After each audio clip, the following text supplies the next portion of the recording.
I'm John Batchelor. This is the John Batchelor Show. I'm continuing my conversation with Harlow Giles Unger, whose new book is a profile of the original Tea Party in 1773, December 1773, in a burst of energy of men of Boston.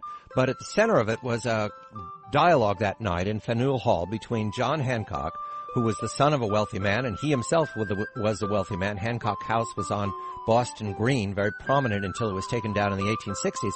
And Sam Adams, who was the son of a brewer who had pretty much led a dissolute life, but he had a golden tongue. He had a lot of turmoil. He was a rabble-rouser. What was their relationship, Harlow? How did they get along together? How did they meet? How did they work together? Hutchins? They all knew each other for many, many years. They were all Harvard graduates. They were from the elite Boston society. So they knew each other as youngsters. And it just so happened that Sam Adams grew up a ne'er-do-well. He just never wanted to work, and although his father owned the largest brewery in the country, he didn't want to go to work there, and he actually didn't go into the brewery until his father died when Sam Adams, was 36. And within a few years, he ran the brewery into bankruptcy. So he was not a very successful fellow. But he meets John Hancock, who is a very well-to-do. He inherits the business and grows it. He's an export-importer. He's a merchant. And he has skills beyond that of Boston. What is the nature of their relationship? Why do they need each other? Well, Sam Adams was a frequenter of all the taverns and had a gift of gab and a gift of propaganda. He had a gift of arousing people, bringing them together. He was a master propagandist and rabble-rouser. And Hancock and the other major merchants in Boston, to fight the taxes that had been imposed on them, they raised this claim that this was taxation without representation.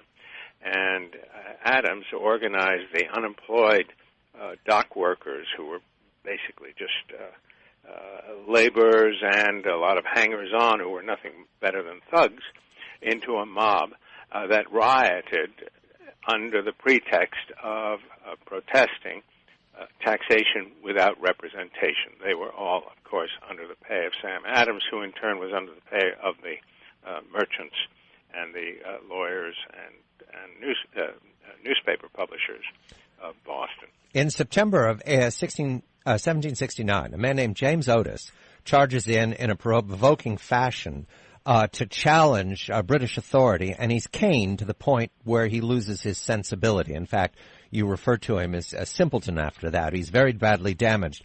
But that caning of James Otis is a moment for Sam Adams to rally his protesters. And you say that they're divided into three groups, one led by McIntosh, one led by a man named William Molyneux, and then Adams's Sons of Liberties. Are those the sources of the mobs between 69 and 73 in Boston? They are the mob. They are the mob. They are the mob. They are the mob. They just have different goals.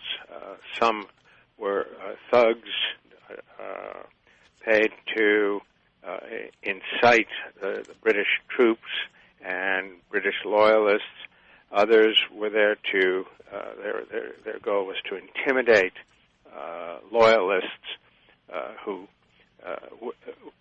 just wanted to lead their own lives and obey the law and go to their Church of England on Sunday and maintain their allegiance to their king, their flag, their country, and their church. And those mobs, or those groups, those three groups, because they worked together or they had communication, they were why the British put troops, lobsterbacks, as early as 68 in Boston. And now we come to a very famous incident. It's the massacre in February of 1770 when the British troops, I think there were 6 of them, led by an officer named Preston, were provoked, were charged, were threatened by the mob. Was it an organized mob? Was it consciously trying to provoke the British? Absolutely. This was organized by Sam Adams, and it came out in the trial later.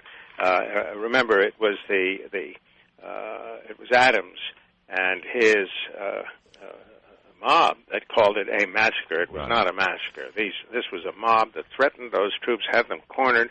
Until then, they had been insulted. They were snowballs and stones were thrown at them. Right. And now the mob actually threatened them and came so close that one of the soldiers was knocked down and said to his fellow troops, fire, damn it, fire. And they fired in the mob, and they killed 5 civilians. Those civilians were all part of Sam Adams's waterfront mob of thugs. And because Sam Adams was a genius at agitprop, remember now, he has a talking relationship with the merchants, the richest men of town. That becomes Massacre Day. And well, he's under their pay. He doesn't have a talking relationship. They are paying him to keep this mob in a frenzy to fight these taxes under the guy cloaked with the slogans of constitutional liberty. So he doesn't have a talking relationship. He's under their pay. And Massacre Day of 71 and 72, these are all predicates to whip up the mob again in wintertime.